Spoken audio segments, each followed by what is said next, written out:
I logged in to print our vacation tickets. Instead, I opened a door I could never close again. The laptop screen flickered in the low afternoon light, casting faint, ghostly reflections on the living room walls. It was supposed to be simple, just click, print, pack.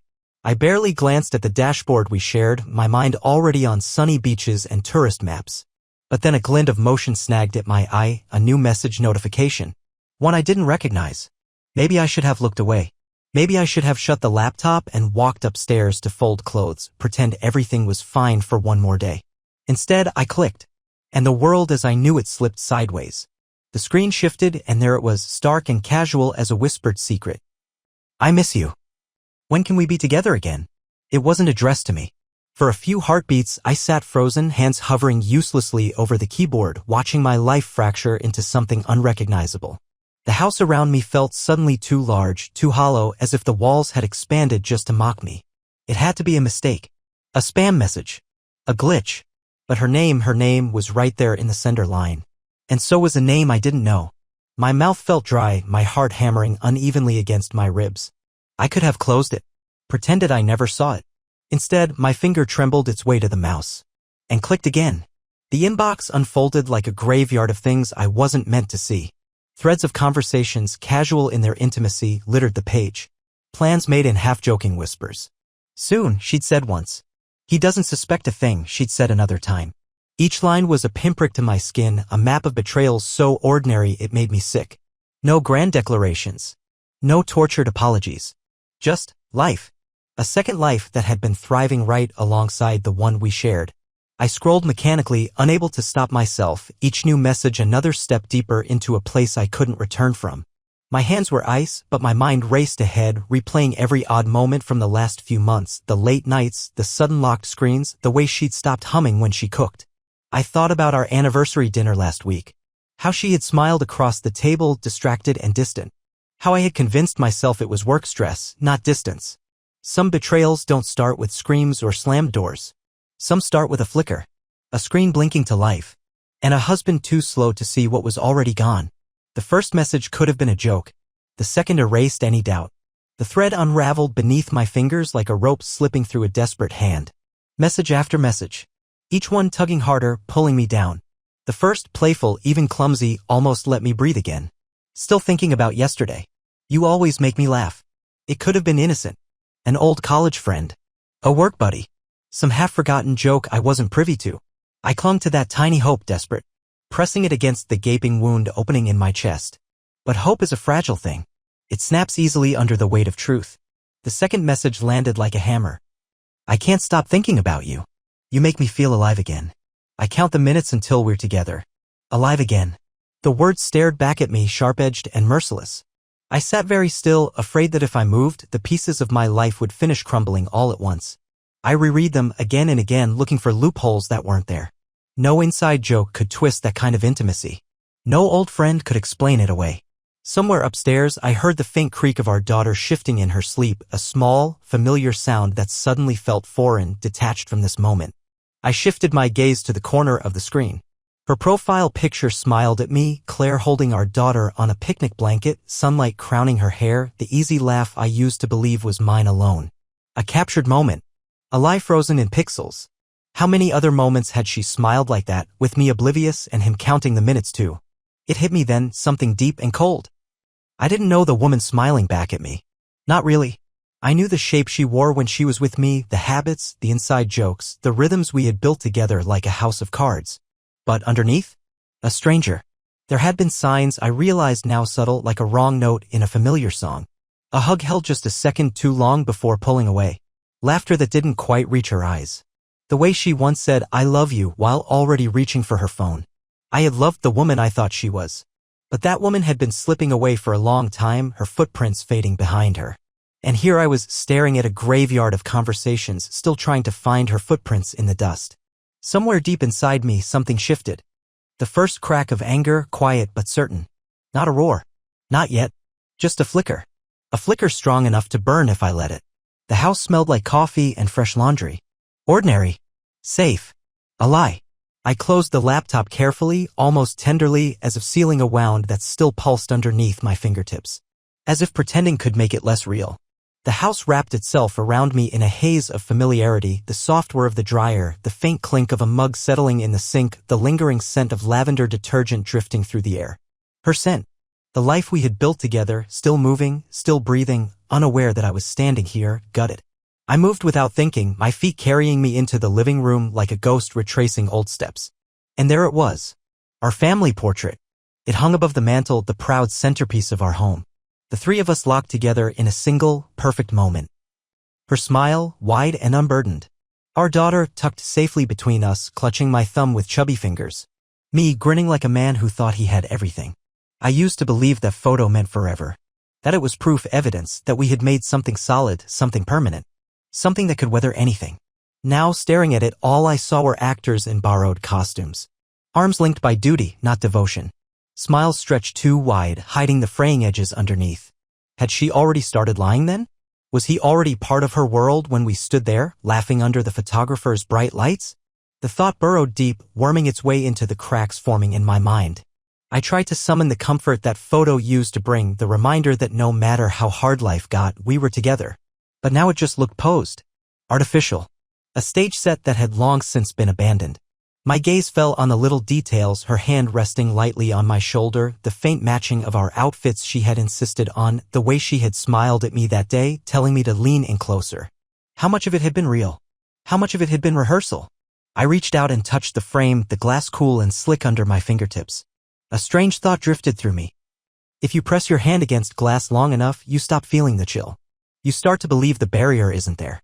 Maybe that's what marriage had become for us. Pretending the glass wasn't real. Pretending we were still touching each other when, all along, there was already something cold and unspoken between us. A soft beep echoed from the laundry room, pulling me back to the present. The house still smelled like coffee and fresh laundry. Ordinary. Safe. A lie. I smiled at her that night. I don't know why. When she walked through the door, the first thing I noticed was the way she hummed, low and content, the way people hum when they think no one is watching.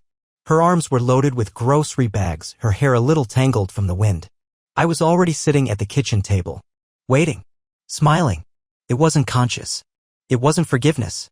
It was survival, like smiling at a wild animal, hoping it mistakes you for harmless. She smiled back, bright, easy, unburdened, and leaned down to kiss my cheek. It landed light, automatic. A muscle memory. Nothing more. I swallowed against the rising tide in my throat, the urge to shove back my chair, to shout something, anything, just to see if her smile would crack. But I didn't. Instead, I watched her unpack the groceries. Bananas, cereal, milk. All the familiar ingredients of a life we were supposed to be building together. We moved through the motions of dinner like dancers following worn choreography. I asked about her day. She answered in smooth, easy strokes, meetings, traffic, grocery lines, weather. Each word carefully chosen. Polished. A perfect little fiction offered up on a chipped plate. And I nodded. Because what else could I do? Because pretending was easier, safer than watching the truth spill out between us. Midway through dinner, her phone buzzed against the counter. A soft, muted vibration. A sound that should have meant nothing. But now it echoed in my head like a warning bell. She didn't move to grab it. Didn't even glance its way. Instead, she looked at me, really looked, and smiled. Bright, unbothered. The kind of smile that had once lit up my whole world. Now it felt like a knife hidden in a bouquet.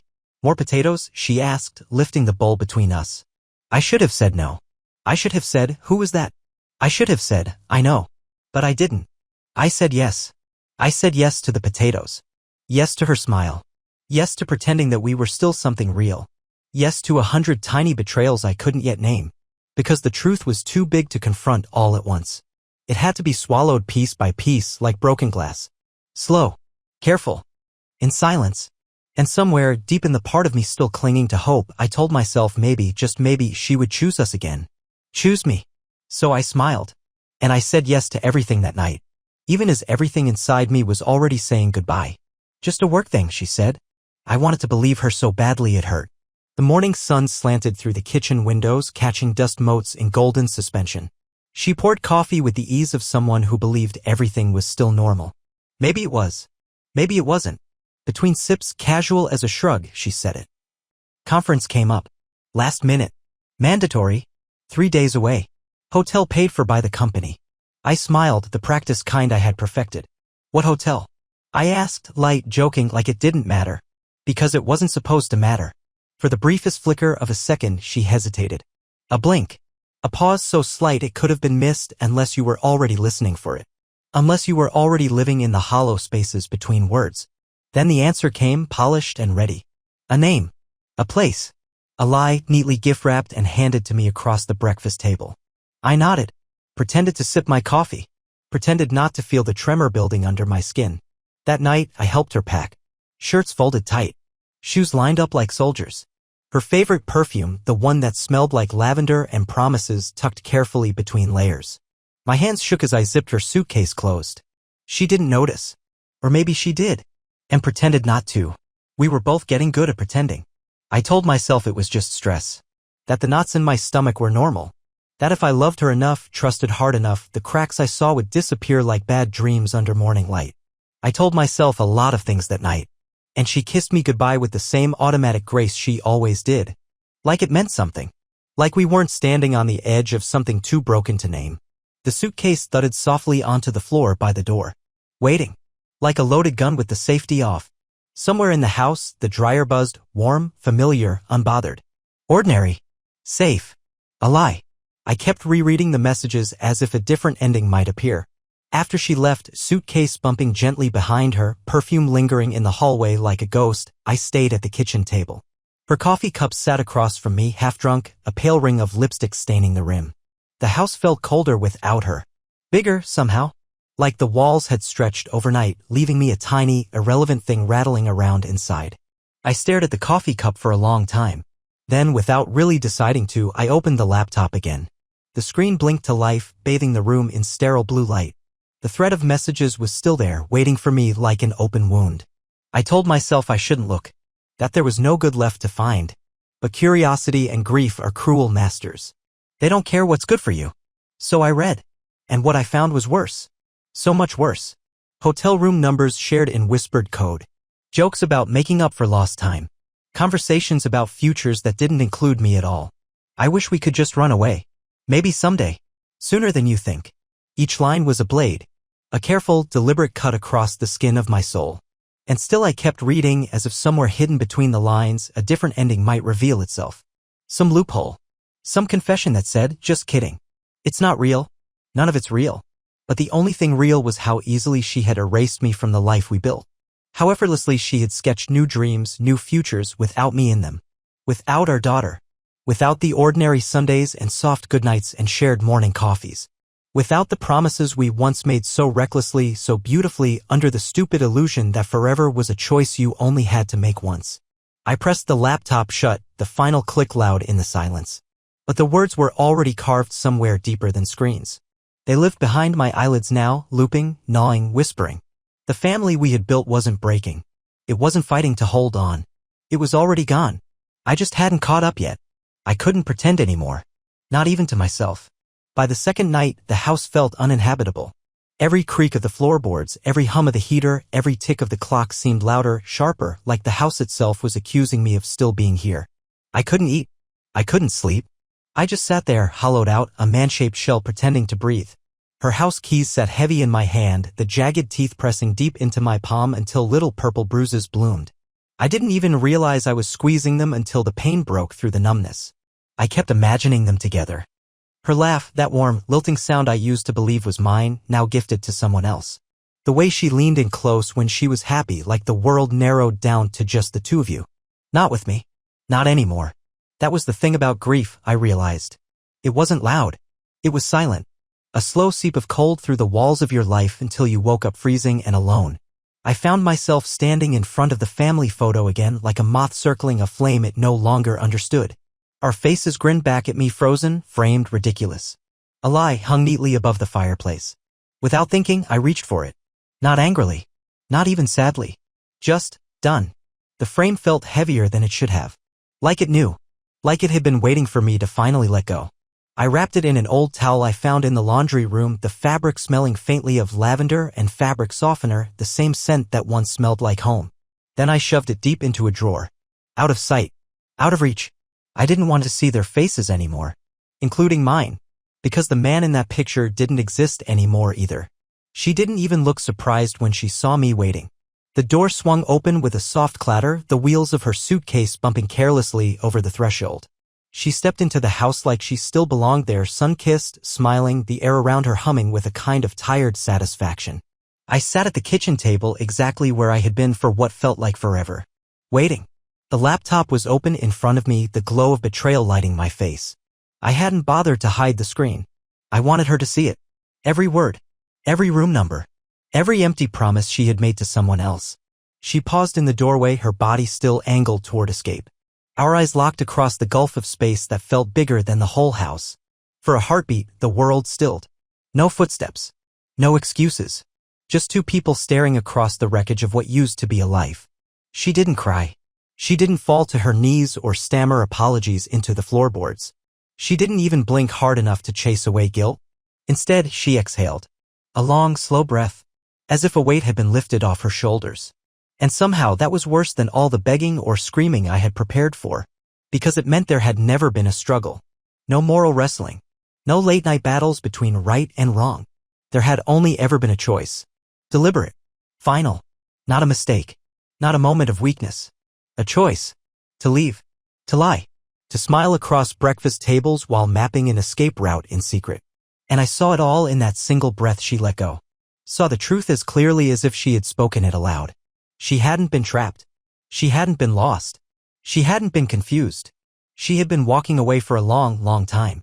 And I had been the only one standing still. I thought I would yell. Instead, I just listened. We talked. If you could call it that.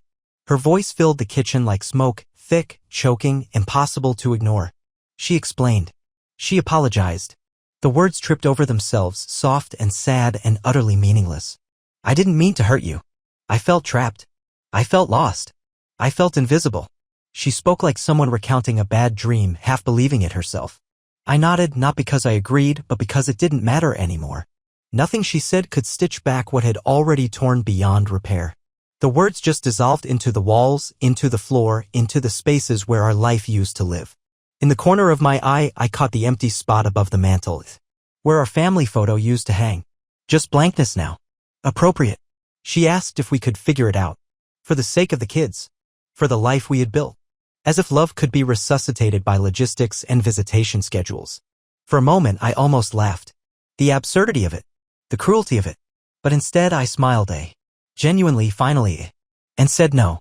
No anger. No theatrics. Just a simple, irrevocable no. Some things can't be rebuilt. Not when the foundation rots from underneath you. Not when every beam you trusted to hold weight has already splintered behind your back. She blinked, stunned by the finality in my voice. Maybe somehow she thought the right words would have been enough. Maybe she didn't realize there was no scaffolding left to salvage. The house still smelled faintly of lavender detergent, but all I could feel was the ash settling inside me. Layer after layer. As I let her go in the only way that mattered. I didn't raise my voice. I didn't plead. I didn't even look away. I just let the ruins be ruins. And for the first time in a long time, I breathed. I thought losing her would break me. Instead, it freed me. The house feels different now. Not louder. Not emptier. Just different. Quieter, yes. Lonelier sometimes. But also cleaner. Like something toxic had finally been scraped from the walls, leaving behind raw wood and bare spaces that could breathe again. The dryer still hums in the background, steady and soft. The lavender scent still clings faintly to the towels. But it doesn't choke me the way it used to. It just is. I move through the house differently now, touching things without flinching. Opening windows just to feel the breeze thread its fingers through the rooms. Letting silence sit beside me without trying to fill it. Sometimes, late at night, I find myself drifting back to the drawer, where the family photo lies wrapped in an old towel. I don't hate it. I don't rage against it. I don't even feel sorrow anymore. I just understand it differently now. It was never a picture of forever. It was a picture of a moment. And moments pass. That's what they do. They shine for a while, beautiful, blinding, and then they slip through your fingers like sand no matter how tightly you try to hold on. Somewhere deep inside, beneath all the splintered hopes and hollow echoes, something new is stirring. Not bitterness. Not revenge. Just a quiet, stubborn kind of beginning. Because losing her didn't end my story. It just gave me back the pen. And this time, I'm the one writing it.